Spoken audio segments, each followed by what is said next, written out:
तर नमस्कार भावांनो, मी आहे लातूर शहरामधला आणि माझ्या संग अशी घटना घडलेली आहे की मी बाहेर गेलो होतो पिकनिक व फिरायला. तर माझ्या संग अशी घटना झाली मित्रांनो. तर मी एकलाच होतो तिथं.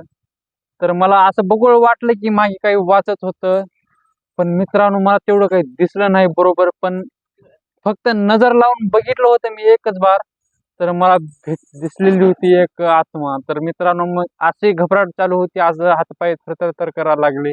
पण मी एकलाच होतो मित्रांनो. मी न भिता पण बी मला दिसली होती, पण तिचे गुडघ्यापर्यंत केस होते मित्रांनो.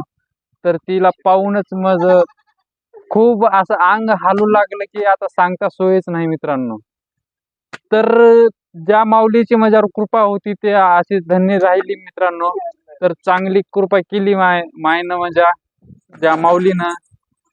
तर मित्रांनो मी गेलो होतो तिथून थोडंसं पुढे गेलो होतं, पण ते मागे मागेच येऊ लागली माझ्या. तर मी मी चांगलं बघितलो, पण बघितल्यानंतर पण अजून मला अशी भीती तयार झाली अंगामध्ये. पण मी आपल्या बजरंगबलीचं नाव घेत घेत घेत घेत कस तर गावापर्यंत पोहोचवलो मित्रांनो. तर गावापर्यंत पोहोचलं तरी बी ते साथच सोडली नाही माझी. तर मित्रांनो मी असं पाहिलं होते की तिचे हातपाय असं जळालेले होते आणि केस जे असं पांढरे केस असं गुडघ्यापर्यंत मित्रांनो. तर मित्रांनो तुम्ही असं गैरसमज करू नका की भूत राहीना, आत्मा काही राहीना. पण मित्रांनो राहती, जर टाइम येते दिसायचा तलाच दिसते मित्रांनो. तर असंच माझं एक ऐकून घ्या मित्रांनो. तर तुम्ही असं बाहेर कुठं फिरू नका आणि आई पप्पांचं नक्कीच ऐकत जावा की मित्रांनो असते, पण जे ज्याला दिसायचं असतं त्यालाच दिसतंय मित्रांनो.